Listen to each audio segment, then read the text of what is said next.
Hey guys, Mike with Radical Reptile Fun. This is going to be a two-part series. So we have a big storm coming to Arizona. We'll see what happens, but the last storm flooded this whole area, and that's what it's saying that's supposed to happen over this weekend. So we're going to do some storm prepping.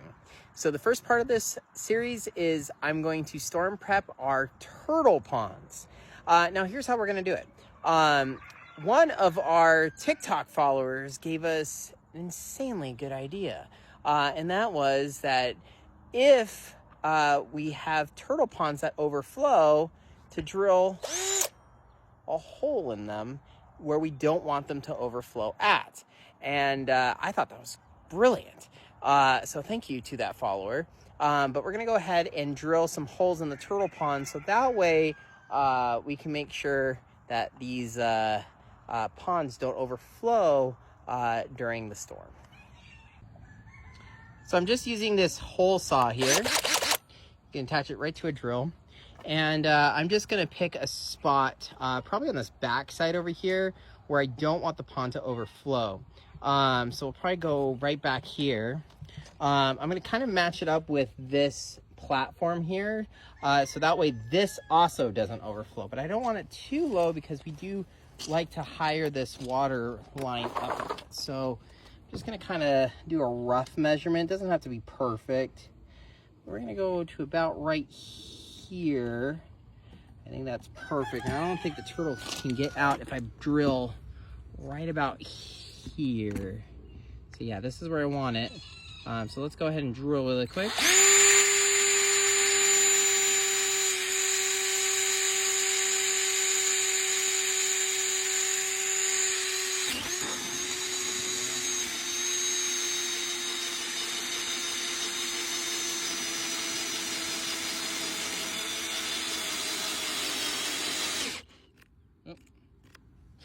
I gotta recharge the drill.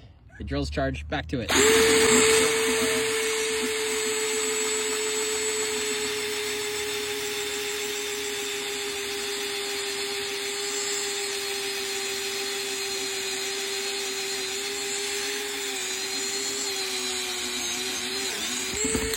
we go. Brilliant. So now we have a hole there. So if the water does overflow, it's gonna come out right here, go right off to the back end, which is just what we want. Another thing you can see is I took the new shade structures off. This one was donated to us, and then I got this one. But yeah, so we took those down too. That way we can make sure that if there is wind, it's not gonna affect these guys. But we're gonna come over here. And now I'm gonna do the painted turtle pond. Okay, a painted turtle is done. These two are empty, so we aren't gonna drill them right now. But painted turtle's done. We are now gonna go over to Quasi the snake neck turtle. All right, Quasi's is done. I did him in a different spot because his tub is a little bit at an angle.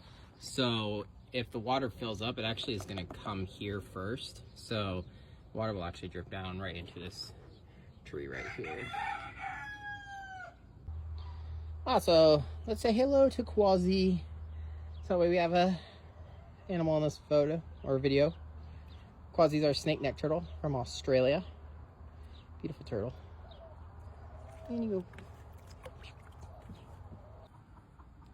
All right, and final one is the slider pond. Go about right here.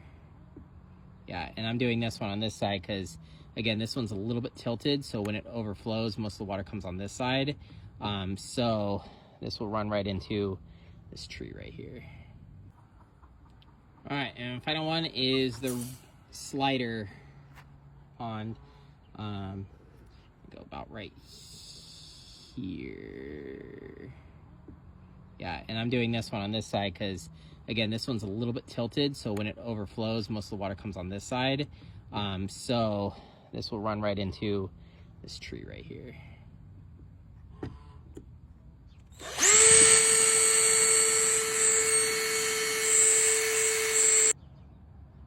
And just like that, we have overflow holes. Now you're probably wondering, Mike, what about the tortoises? Aren't you worried about them flooding? The answer to that is not really. So our African spur tortoises, they build these really large burrows, like as you can see here. But if you look, there's actually a mound of dirt that comes up right here. Believe it or not, where they're from gets water. And this mound actually helps water flow down. They basically grade their holes. So the water lands and it's going to mainly pool up right here. And this is what happens in most rainstorms. Now, are they going to get some water in their burrow? Yeah. But most of the water that lands there is actually covered by their hide here. So a lot of that water is actually going to run off over here. And then some of the water on the other ones is going to run off into the other enclosures. But most of the water is going to pool up right here. These tortoises will know to go down during a storm. But to be fair, they love it when it floods. It's actually one of their favorite things. They like to come out and hang out in the mud. I just did their waters a little bit ago, and you can see, hey, I'm out in the mud right now. So not too worried about the tortoises. There are a couple tortoises that do not burrow, and those ones we are going to move inside. So like our leopard tortoise over there, we're actually going to move the leopard tortoise inside. And then we also moved the radiated tortoises inside, and we also moved the Russian tortoise inside. They don't really burrow during the storms, and also the water can be a little cool for them, especially if they're sitting out. So make sure they don't get any like respiratory infections, or they don't get any issues like possible accidental drowning if their enclosures fill up. We do want to put them inside. So the tortoises are actually going to be just fine. Now you're probably wondering, what about the lizards? Well, don't worry about the lizards. The lizards are going to be in part 2. That's right. Again, this is a 2-part series. First, turtles and tortoises. Next, it's going to be the lizards. So make sure to like and subscribe to all of our videos. Hey, guess what? We have now hit 1,000 TikTok followers. Thank you for everyone that follows on TikTok. Thank you to Kat Goldman for being our 1,000th follower. We really appreciate you. Check out her channel. She's got some really funny videos, and they have really cool Jurassic Park cars. One of them is actually in our TikToks, so scroll through to see that video. Everyone, thanks for tuning in. Again, if you're not already liking and subscribing, better, because again, this video has a part 2. Tune in for part 2.